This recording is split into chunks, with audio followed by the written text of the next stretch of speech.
नमस्कार, मैं सुमन श्री। स्वागत है आप सभी का एजुकेशन चैनल में। जैसा कि आप देख रहे हैं, आज का जो हमारा टॉपिक है किसान आंदोलन।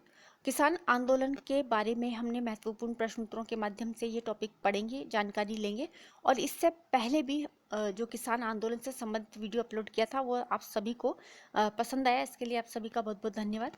धन्यवाद उन सभी विद्यार्थियों का जिन्होंने वीडियो पसंद किया और आपने कमेंट्स किए। उसके लिए जो नए विद्यार्थी हैं, जिन्होंने पहली बार सुमनश्री एजुकेशन चैनल पर विजिट किया है, उनका स्वागत। और साथ ही साथ पुराने वे सभी विद्यार्थी जो इस चैनल से जुड़े हुए हैं, उन सभी का भी बहुत बहुत धन्यवाद।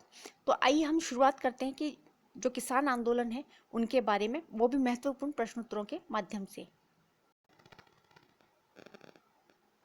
सबसे पहला जो प्रश्न है वह बूंदी में बरड़ क्षेत्र के किसानों ने जहांगीर प्रशासन के विरुद्ध आंदोलन न करके किसके विरुद्ध आंदोलन शुरू किया था? तो वो था बूंदी राज्य प्रशासन। क्योंकि वहाँ के जो जागीरदार थे वो उन किसानों से बहुत ज़्यादा लगान वसूल कर रहे थे और जो प्रशासन था उनके विरुद्ध कार्रवाई नहीं कर रहा था। और इस वजह से जो किसान थे उन्होंने बूंदी राज्य प्रशासन के विरुद्ध क्या करा था? आंदोलन। अगला जो प्रश्न है वो भी बहुत अच्छा प्रश्न है। बरड़ क्षेत्र के किसानों का विरोध किसके प्रति था? यानी कि वो जो विरोध कर रहे थे, किस बात के लिए वो विरोध कर रहे थे? तो वो था बढ़ी हुई लागबाग, बेगार और प्रशासनिक भ्रष्टाचार। इनके खिलाफ किसानों ने क्या किया था? विरोध किया था। अगला जो प्रश्न है वो है कि बूंदी के बरड़ क्षेत्र के किसानों ने यह आंदोलन कब शुरू किया था? तो आंदोलन शुरू हुआ था अप्रैल 1922 को। अगला जो प्रश्न है वो है कि किन महत्वपूर्ण व्यक्तियों ने किसानों में जागृति पैदा की थी? ऐसे कौन से व्यक्ति थे महत्वपूर्ण जिन्होंने किसानों को एकत्रित किया और उनका नेतृत्व किया और किसानों के अंदर इन बढ़ी हुई लाग बाग और बेगारों के प्रति जो है लगान न देने के प्रति उनमें जागृति पैदा की थी? तो ऐसे तीन ऐसे प्रमुख व्यक्ति हैं, जिनमें पहले व्यक्ति हैं हरिभाई किंकर, दूसरे हैं राम नारायण चौधरी और तीसरे हैं नैनू राम शर्मा। तो तीन ऐसे प्रमुख व्यक्ति जिन्होंने किसानों में जागृति पैदा की थी। अगला जो प्रश्न है वो है कि बरड़ किसानों ने लंबा खोह नामक गांव में सभा का आयोजन किया, जिसमें कितने किसान सम्मिलित हुए थे? यानी कि किसानों ने कोई जगह है, लंबा खोह नामक गांव है, वहां पर सभा का आयोजन किया और जिसमें कितने किसान सम्मिलित हुए थे? तो करीब 1000 किसान इस सभा के अंदर सम्मिलित हुए थे। तो अच्छा प्रश्न है। कई बार क्या होता है कि उस जगह का जो नाम है वो भी पूछ लिया जाता है कि बरड़ किसानों ने कहाँ पर किस गांव में उन्होंने सभा का आयोजन किया था और उसमें सम्मिलित होने वाले कितने व्यक्ति थे? तो 1000 किसान जो थे उसमें सम्मिलित हुए थे और वो जगह है, वो गांव है, लंबा खोह नामक गांव है। तो वहाँ पर इन्होंने सभा की थी और उन्होंने ये डिसाइड किया कि वो जो बढ़ी हुई दरें हैं कर की, वो नहीं देंगे।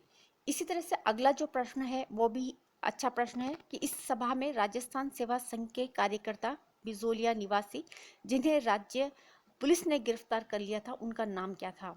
तो उनका नाम है भंवरलाल सुनार। राजस्थान सेवा संघ के कार्यकर्ता हैं, बिजोलिया निवासी हैं और जिन्हें राज्य पुलिस ने गिरफ्तार कर लिया था, तो उनका नाम है भंवरलाल सुनार। अगला जो प्रश्न है वो है कि बरड़ के किसान बिजोलिया व बेगू किसान आंदोलनों से ज़्यादा प्रभावित थे और किस संघ के द्वारा इनका मार्गदर्शन भी जो था प्राप्त हुआ था? तो वे थे राजस्थान सेवा संघ। बरड़ के किसानों ने देखा कि जब बिजोलिया के किसान और बेगू के किसानों ने जब आंदोलन किया तो वे इस आंदोलन से ज़्यादा प्रभावित हुए। उन्होंने देखा कि जब बिजोलिया और किसान बेगू के जो किसान आंदोलन थे उनमें हिम्मत है और वे इन बढ़ी हुई लगानों का विरोध कर सकते हैं, तो हम क्यों नहीं? इसीलिए बरड़ के किसानों ने भी क्या करा? आंदोलन शुरू कर दिया। और किसके मार्गदर्शन में ये जो है इनको आंदोलन करने की प्रेरणा मिली थी? तो वो है राजस्थान सेवा संघ। इसी तरह से अगला जो प्रश्न है वो भी बहुत अच्छा प्रश्न है कि 2 अप्रैल 1923 डाबी गांव में सभा हुई। सभा पर पुलिस ने गोलियां चलाई और जिससे कि मृत्यु हो गई थी। किस, या फिर यूं कह लीजिए कि किस किसान की जो है मौके पर ही मृत्यु हो गई थी? तो वे थे नानक भील। 2 अप्रैल 1923 डाबी गांव में सभा हुई थी और सभा में क्या करा कि पुलिस ने अचानक गोलियां चलाई थी और उनमें से एक प्रमुख व्यक्ति थे जिनकी मृत्यु हो गई थी, वो है नानक जी भील। अच्छे प्रश्न है। कुछ आए हुए प्रश्नों को भी मैंने इसमें शामिल किया गया है और अगला जो प्रश्न है वो है कि किसानों पर हुआ दमन चक्र की निंदा किन समाचार पत्रों के द्वारा की गई थी। तो उस समय जब दमन चक्र चल रहा था, किसानों ने उन सभाओं पर निर्दोष किसानों पर गोलियां बरसाई थी, उन्हें मारा था। तो इस दमन चक्र की निंदा जो थी वो किन समाचार पत्रों के माध्यम से पूरे भारत में फैली थी, कौन कौन से वो समाचार पत्र थे जब इनका समाचार लोगों के सामने आया। तो कौन से महत्वपूर्ण समाचार पत्र थे, जैसे कि यहाँ पर आंसर है इसका कि अजमेर। अजमेर में तरुण राजस्थान और नवीन राजस्थान ये प्रकाशित हो रहे थे अजमेर से। तो इनमें भी इन किसानों पर हुई जो है अत्याचारों का इसमें निंदा की गई थी इन समाचार पत्रों में। इसी तरह से वर्धा से राजस्थान केसरी निकला था और कानपुर से प्रताप। इनके बारे में संपूर्ण जो जानकारी है उसमें जो आपने अगली जो वीडियो देखी होगी तो उसके अंदर इनके से संबंधित सारी टॉपिक है। विजय सिंह जी पथिक है, केसरी सिंह बारठ है, कौन सा समाचार पत्र कहाँ से निकला, किसने इसका संपादन किया था, उनके बारे में पूरी जो जानकारी है वो अगली वीडियोस में है, तो आप ज़रूर उनको देख लें। अगला जो प्रश्न है वो भी बहुत अच्छा है कि बिजोलिया किसान आंदोलन के वे नेता जिन्होंने खुलकर के इस आंदोलन का समर्थन किया था, तो वो थे विजय सिंह जी पथिक। इनसे संबंधित वीडियो जो है मैंने अपलोड किया है और काफ़ी विद्यार्थियों ने देखा होगा।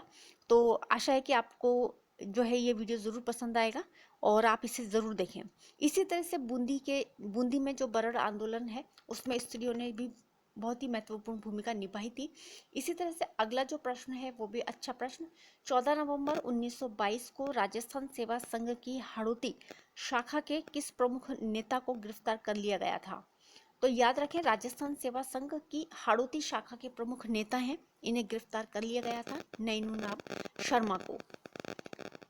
अगला जो प्रश्न है वो है कि 2 अप्रैल 1923 डाबी हत्याकांड में किस पुलिस अधीक्षक के नेतृत्व में गोलियां चलाई थी। तो जब यहाँ पर डाबी हत्याकांड हुआ, इसकी जो डेट है वो है 2 अप्रैल 1923। हत्याकांड है, डाबी हत्याकांड के नाम से ये जो है फेमस है।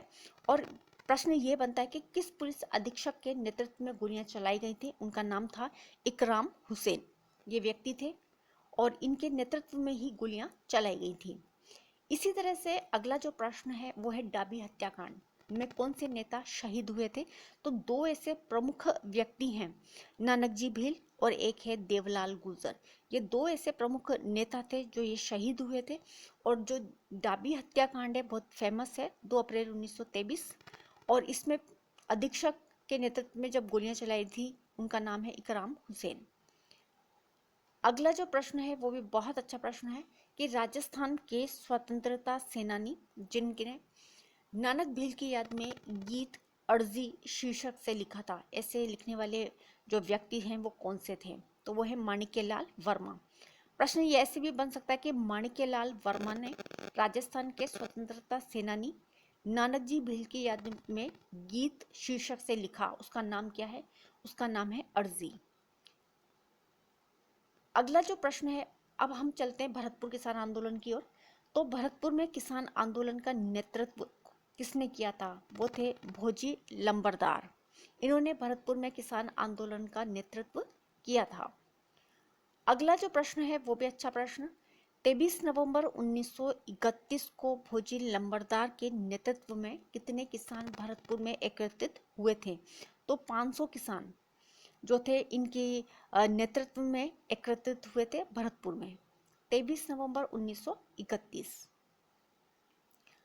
अगला जो प्रश्न है वो है कि अलवर के मेव किसान आंदोलन का नेतृत्व गुड़गांव के किस मेव नेता के द्वारा किया गया था। यानी अलवर के जो मेव किसान थे, उन किसान आंदोलन का नेतृत्व गुड़गांव के किस मेव नेता के द्वारा किया गया था। उनका नाम था चौधरी यासिन खान। जैसे कि मैंने इसमें एक जो जितने भी प्रश्न बनाए हैं उसमें 1-2 प्रश्नों उनकी जो हिंट है वो दी गई है। जैसे कि मैंने यहाँ पर बताया कि अलवर है उसके मेव किसान आंदोलन का नेतृत्व, यानी कि मेव किसान आंदोलन कहाँ का, अलवर का नेतृत्व किया था। और वे गुड़गांव के जो है मेव नेता भी हैं, यानी वो रहने वाले गुड़गांव के भी हैं। और उन्होंने इसका नेतृत्व किया था। उसका नेता जो था वो उनका नाम क्या है। तो उनका नाम जो था वो है चौधरी यासिन खान। इसी तरह से अलवर किसान आंदोलन कब और क्यों प्रारंभ हुआ था? तो देखिए कब हुआ था, तो 1921 में अलवर किसान आंदोलन हुआ था। और नेतृत्व की बात करें तो मैंने बता दिया आपको, गुड़गांव के ये रहने वाले थे चौधरी यासीन खान। अच्छा, अब प्रश्न ये बनता है कि क्यों प्रारंभ हुआ था अलवर किसान आंदोलन? तो भू राजस्व घटाने, जंगली जानवरों को मारने की, यानी कि उस समय क्या होता था कि जो सुअर होते थे वो उनकी फसलों को नुकसान कर दिया करते थे, उनको खराब कर दिया करते थे।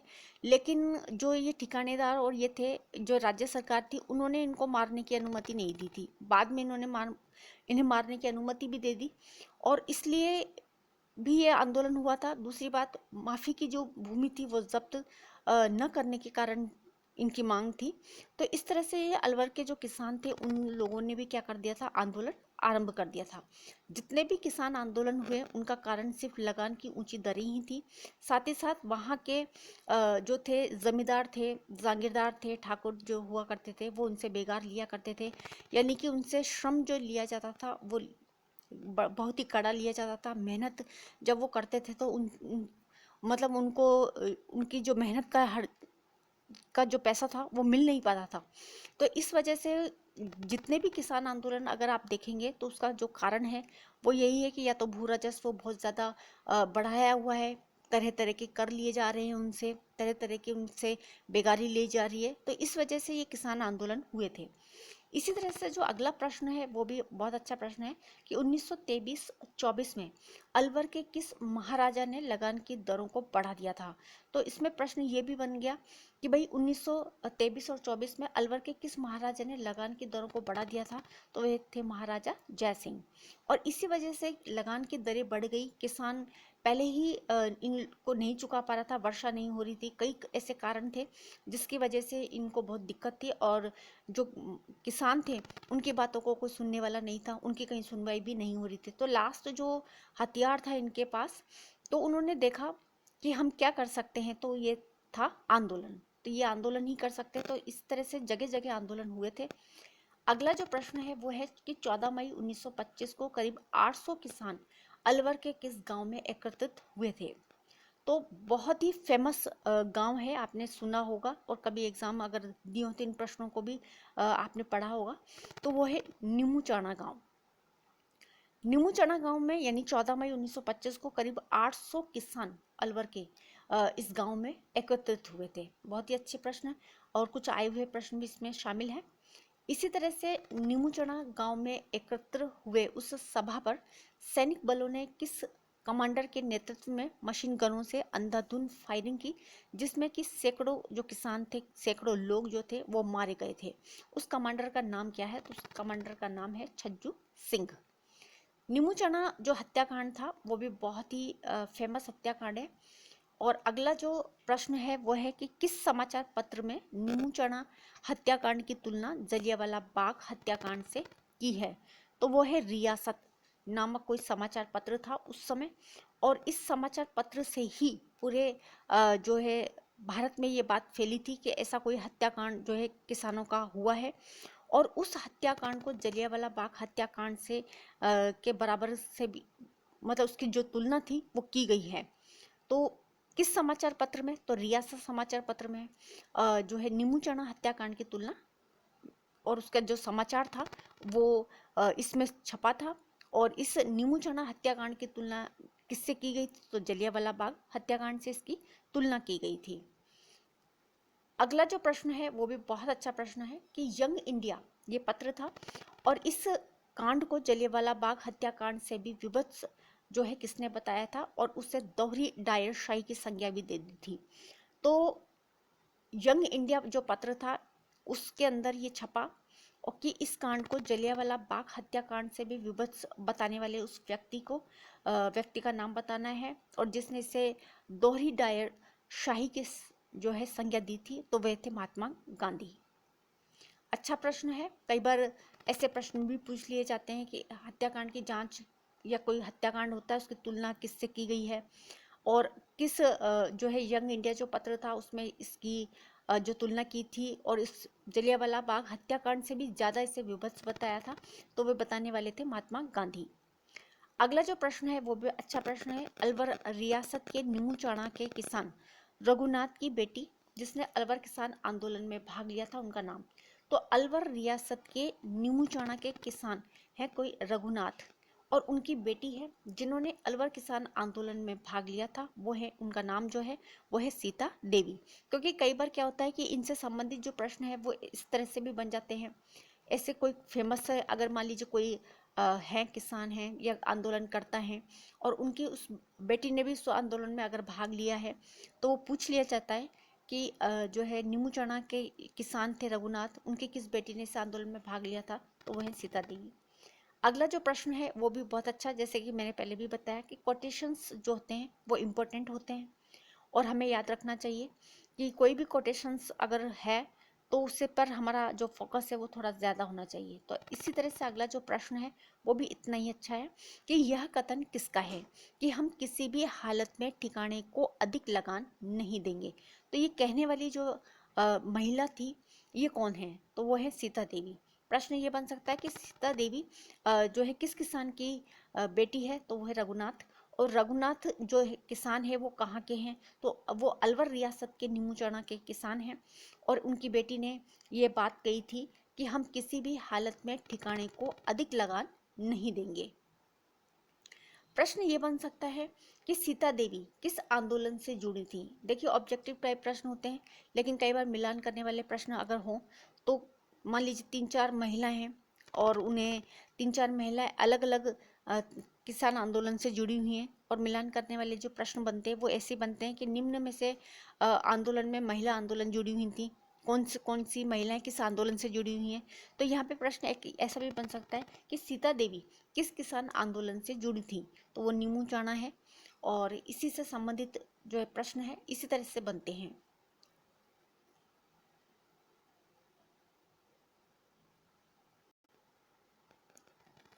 अगला जो प्रश्न है वो है दुधवा खारा आंदोलन कहाँ का है, तो ये चूरू जिले का है वर्तमान में। तो बीकानेर रियासत का वर्तमान चूरू जिला, उसमें दुधवा खारा आंदोलन हुआ था, ये भी किसानों का आंदोलन था।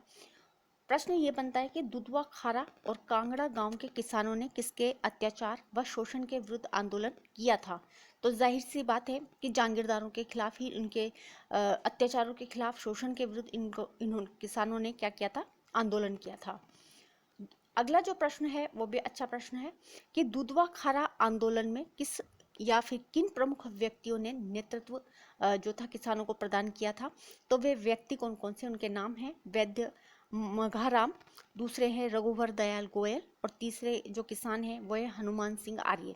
इस तरह से वैद्य जो मघाराम हैं, रघुवर दयाल हैं और हनुमान सिंह जो हैं, ये तीनों ही व्यक्ति जो हैं वो दुधवा खारा आंदोलन के जो प्रमुख व्यक्ति हैं। इन्होंने किसानों को नेतृत्व क्या जो था वो प्रदान किया था। तो 3 व्यक्ति जो दुधवा खारा आंदोलन से संबंधित हैं। अगला जो प्रश्न है वो है कि दुधवा खारा का जो जमींदार थे, दुधवा खारा जो चूरू में आता है, उनके जमींदार कौन थे, जो बीकानेर राज्य सरकार में सचिव भी थे। तो ऐसे कौन से व्यक्ति थे, उनका नाम है सूरजमल सिंह। तो दुधवा खारा का जो जमींदार हैं वो बीकानेर राज्य सरकार में सचिव भी थे, उन व्यक्ति का नाम है सूरजमल सिंह। तो कई बार इस तरह से भी पूछा जा सकता है कि भाई दुधवा खारा के जमींदार भी हैं और वो बीकानेर राज्य सरकार में सचिव भी थे, तो वो ऐसे कौन से व्यक्ति थे या ऐसे कौन से जमींदार थे, तो उनका नाम क्या है, तो उनका नाम है सूरजमल सिंह। अच्छे प्रश्न है। अब अगला जो हम किसान आंदोलनों की जब बात करेंगे तो वो है शेखावाटी क्षेत्र के किसान आंदोलन, प्रमुख आंदोलन है, और इससे भी जो प्रश्न है वो अक्सर बनते हैं और आते भी हैं। सबसे पहला जो प्रश्न है वो है कि चीरवा सेवा समिति क्या है, और इसका कब और क्यों इसकी गठन किया गया है या इसकी स्थापना की गई थी। तो चीरवा सेवा जो समिति है वो जयपुर राज्य के शेखावाटी क्षेत्र में 1918 में गठित की गई थी। ठीक है, तो जयपुर राज्य के शेखावाटी क्षेत्र में 1918 में गठित की गई थी, और यह एक समाज सेवी संस्था थी। जो चीरवा सेवा समिति है वो शेखावाटी क्षेत्र में, यानी जयपुर राज्य के शेखावाटी क्षेत्र में 1918 में गठित की गई एक समाज सेवी संस्था है चीरवा। अच्छा, दूसरी बात ये थी कि क्यों गठित की गई थी, तो इसका क्या काम था, और क्या कारण था कि इसकी स्थापना की गई थी। तो इसमें स्थापना करने का कारण था कि अकाल और प्राकृतिक विपदाओं के समय ये गरीब और ग्रामवासियों की क्या करेगी, सहायता। और इस कारण से चिरवा सेवा समिति का क्या किया गया था, गठन 1918 में। अगला जो प्रश्न है, अच्छा प्रश्न है कि किन किसानों ने अत्यधिक करों, बैठ, बेकार, लागबाग और सामंती जुल्मों के विरुद्ध आंदोलन किया। तो वे जो किसान थे वो थे जाट किसान।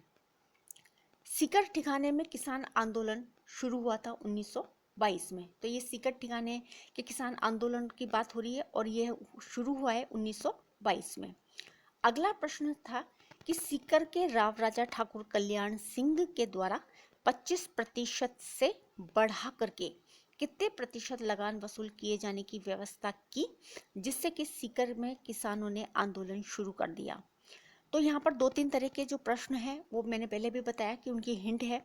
मान लीजिए प्रश्न है कि सीकर के राव राजा ठाकुर कल्याण सिंह, तो एक प्रश्न तो ये बन गया कि सीकर के जो ठाकुर थे वो कौन है, तो उनका नाम क्या है, कल्याण सिंह है। ठीक है, एक प्रश्न तो ये बन गया और आपको ये हिंट भी मिल गई कि भाई जो सीकर के ठाकुर हैं वो कल्याण सिंह जी हैं। दूसरा प्रश्न ये बनता है कि इनके द्वारा 25% से बढ़ा करके कितने प्रतिशत लगान वसूल किए जाने की व्यवस्था की, जिससे कि सीकर के किसानों ने आंदोलन शुरू कर दिया। तो वह है 50%। तो इस तरह से जो प्रश्न है वो अक्सर छोटे छोटे से प्रश्न होने को तो, लेकिन अगर हमें ये याद ही नहीं रहे कि किसानों ने वहाँ पर आंदोलन किया था तो उस समय उनकी जो लगान की जो दर्द थी या लगान वसूल करने की जो प्रतिशत था वो कितना था, और बाद में उन्होंने कितना कर दिया जिसके कारण किसानों ने आंदोलन शुरू कर दिया। तो इम्पोर्टेंट प्रश्न बनता है। इसी तरह से अगला जो प्रश्न है वो ये है कि कहाँ के ठाकुर द्वारा जाट महिलाओं के साथ दुर्व्यवहार किया गया था। वे कौन सी महिलाएं थी, कहाँ की थी और कौन से ठाकुर थे। तो यहाँ पर कहाँ के ठाकुर की बात हो रही है, तो वो है सीहोट के ठाकुर। इनके ठाकुर के द्वारा यानी सीहोट के ठाकुर के द्वारा जाट महिलाओं के साथ क्या किया गया था, दुर्व्यवहार। अच्छा प्रश्न, और अक्सर जो ऐसे प्रश्न हैं वो बनते हैं। और अगला जो प्रश्न है वो भी बहुत ही अच्छा प्रश्न है कि किसके नेतृत्व में जाट महिलाओं ने दुर्व्यवहार का विरोध करने हेतु एक विशाल महिला सम्मेलन का आयोजन किया था और जिसमें करीब 10,000 जाट महिलाओं ने भाग लिया था। अच्छा प्रश्न है। और देखिए प्रश्न इसी तरह से बनते हैं कि किसके नेतृत्व में जाट महिलाओं ने दुर्व्यवहार सीहोट के ठाकुर ने उन महिलाओं के साथ किया था, जाट महिलाओं के साथ किया था। तो उन जाट महिलाओं ने ही दुर्व्यवहार का विरोध करने के लिए एक विशाल महिला सम्मेलन का आयोजन किया। ठीक है, जिसके अंदर के करीब 10,000 महिलाओं ने भाग लिया था। तो नेतृत्व करने वाली जो महिला है उनका नाम क्या है, उनका नाम है श्रीमती किशोरी देवी। ये इनका नाम हो गया। अगला जो प्रश्न है वो भी बहुत अच्छा प्रश्न है कि श्रीमती किशोरी देवी के नेतृत्व में कब और कहां पर महिला सम्मेलन आयोजित किया गया था। तो 25 अप्रैल 1934 को इनके नेतृत्व में, कब यानी 25 अप्रैल 1934 को, और कहां पर, वो स्थान है कटराथल। तो श्रीमती किशोरी देवी के नेतृत्व में 25 अप्रैल 1934 को और कटराथल में जो है महिला सम्मेलन आयोजित किया गया था। अगला जो प्रश्न है वो भी अच्छा प्रश्न है कि किसकी अध्यक्षता में यह सम्मेलन हुआ, यानी कि ये जो सम्मेलन हुआ था इनके नेतृत्व में, श्रीमती किशोरी देवी के नेतृत्व में। लेकिन अब प्रश्न ये बनता है कि भाई इस सम्मेलन में अध्यक्षता करने वाली महिला कौन थी, उनका नाम क्या था। तो उनका नाम है किशोरी देवी। मिलान करने वाले जो अक्सर प्रश्न होते हैं उनमें ये जो प्रश्न है इम्पोर्टेंट हो जाते हैं। और जैसे कि और भी प्रमुख महिलाएं जैसे श्रीमती रमा देवी है, दुर्गा देवी हैं, फुला देवी हैं, तो इन लोगों ने, इन महिलाओं ने भी इस सभा में भाग लिया था, महत्वपूर्ण महिलाएं हैं। इसी तरह से अगला जो प्रश्न है वो भी अच्छा प्रश्न है। अक्सर ऐसे जो प्रश्न होते हैं जैसे कि मैंने पहले भी बताया कि मिलान करने वाले प्रश्न हैं। मान लीजिए किस आंदोलन से कौन सी महिला जुड़ी हुई हैं और इनका नाम क्या है, और अक्सर ऐसे जो प्रश्न हैं वो बनते ही हैं। अगला जो प्रश्न है वो है कि किसके ओजस्वी भाषण ने महिलाओं में साहस और निर्भयता का संचार किया। शेखावटी क्षेत्र की जनता में उत्कृष्ट राजनीतिक चेतना का भी संचार किया था। ऐसी कौन सी महिलाएं थी, उस महिला का नाम क्या है जिससे कि जिसके ओजस्वी भाषण से महिलाओं में साहस आया, निर्भरता आ गई, निर्भरता का संचार हुआ। साथ ही साथ शेखावाटी क्षेत्र की जनता में उत्कृष्ट राजनीतिक चेतना का भी संचार किया गया था। ऐसी महिला हैं श्रीमती उत्तमा देवी। इन्होंने जोरदार भाषण दिया और इसके साथ ही महिलाओं के अंदर भी जो है साहस आया, निर्भरता आ गई कि वो लड़ सकती हैं। और इस तरह से इन जो महिलाएं थी उन्होंने इस आंदोलन को बिल्कुल सफल बनाने के लिए अपनी महत्वपूर्ण भूमिका निभाई है।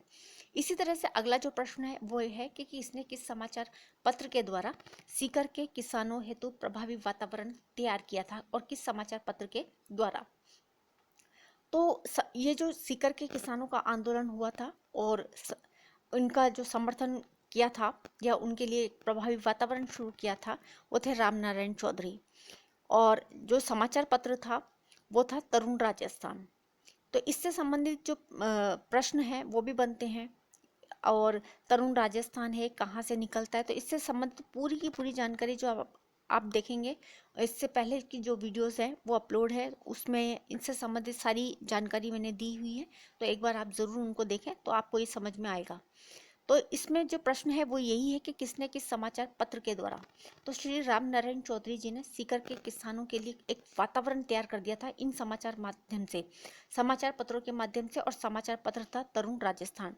जब भी तो बाकी के जो जितने भी देश भर के जो किसान थे उनको यही तभी तो पता चलेगा कि कौन सा आंदोलन कहाँ हुआ और इनमें इनको कितनी सफलता मिल रही है, नहीं मिल रही है।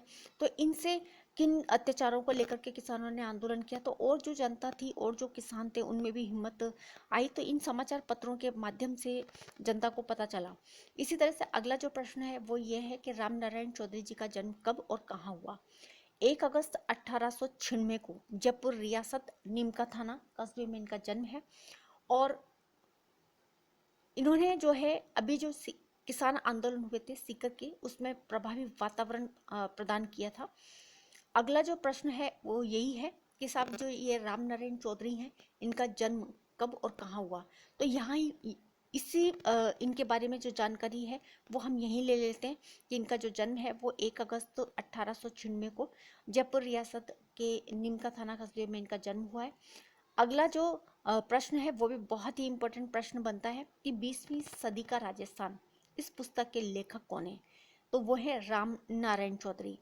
मैंने इससे संबंधित जितने भी प्रश्न हैं जो इम्पोर्टेंट बनते हैं राम नारायण चौधरी जी के, तो अक्सर जो एग्जाम में प्रश्न क्या पूछेगा, या तो इनके जन्म से संबंधित पूछते हैं या फिर इन्होंने कोई किताब लिखी हो तो उसके बारे में बात होती है। तो मैंने यहीं पर इन प्रश्नों को रख दिया ताकि आपको याद करने में आसानी रहेगी और आपको याद हो जाएगा। तो 20वीं सदी का जो राजस्थान पुस्तक है इसके जो लेखक है वो है राम नारायण चौधरी। और 1 अगस्त 1896 को इनका जन्म है। इसी तरह से अगला जो प्रश्न वो भी बहुत ही अच्छा प्रश्न है कि लंदन से प्रकाशित होने वाले किस समाचार पत्र में सीकर के किसानों को की समस्याओं हेतु लेख जो थे वो लिखे गए थे। तो ऐसा कौन सा समाचार पत्र था लंदन से, या फिर यूँ कहें कि लंदन से प्रकाशित होने वाले किस समाचार पत्र में सीकर के किसानों की समस्याओं के लिए लेख लिखे गए थे, उस समाचार पत्र का नाम क्या है। तो वो है डेली हेराल्ड। डेली हेराल्ड जो समाचार पत्र है वो लंदन से प्रकाशित होता है। और यह जो सीकर का किसानों का आंदोलन था उसमें भी इस जो किसानों के आंदोलनों की जो समस्याएं थी उसके बारे में जो लेख लिखे गए थे वो डेली हेराल्ड इस समाचार पत्र में लिखे गए थे। और यहाँ तक कि ये जो किसान आंदोलन था वो पूरे भारत में नहीं बल्कि विदेशों तक इसकी गूंज गई थी और ये इतना फेमस हो गया था। और लंदन से प्रकाशित होने वाले इस समाचार पत्र हेराल्ड के माध्यम से पूरी देश की जनता को और यहाँ तक कि विदेशों में भी इस आंदोलन की चर्चा हुई थी। आज के इस टॉपिक में मैंने जितने भी किसान आंदोलन थे उससे संबंधित जो इम्पोर्टेंट्स बनाए हैं प्रश्न वो मैंने इसमें शामिल किए हैं। और इससे संबंधित अगले जब हम वीडियो लेंगे तो उसमें इससे संबंधित और भी कुछ महत्वपूर्ण प्रश्न हैं उनको हम इसमें शामिल करेंगे, ताकि एक ही वीडियो के अंदर अगर हम इसको लेना चाहें तो बहुत मुश्किल हो जाएगा। तो अगर हम थोड़ा थोड़ा टुकड़ों में भी पढ़ लें तो आसानी से आपको ये समझ में आएंगे और प्रश्न याद होते चले जाएंगे। और मैंने इस टॉपिक में जितने भी महत्वपूर्ण हैं कुछ आए हुए प्रश्न भी हैं और आपने एग्ज़ाम में दिए होंगे, उससे संबंधित भी प्रश्नों को इसमें शामिल किया गया है आपके लिए। और इजी बनाने के लिए प्रश्नों को इस तरह से बनाया ताकि एक दो प्रश्नों के जो उत्तर थे वो आपको इसी के अंदर मिल जाए। और आपको ये वीडियो कैसा लगा, इससे संबंधित जो भी आपके कमेंट्स हों वो आप मुझे ज़रूर दें।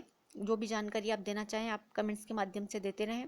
और ज़्यादा से ज़्यादा वीडियो को लाइक करें, शेयर करते रहें, देखते रहें सुमन श्री एजुकेशन चैनल। वीडियो देखने के लिए आप सभी का बहुत बहुत धन्यवाद।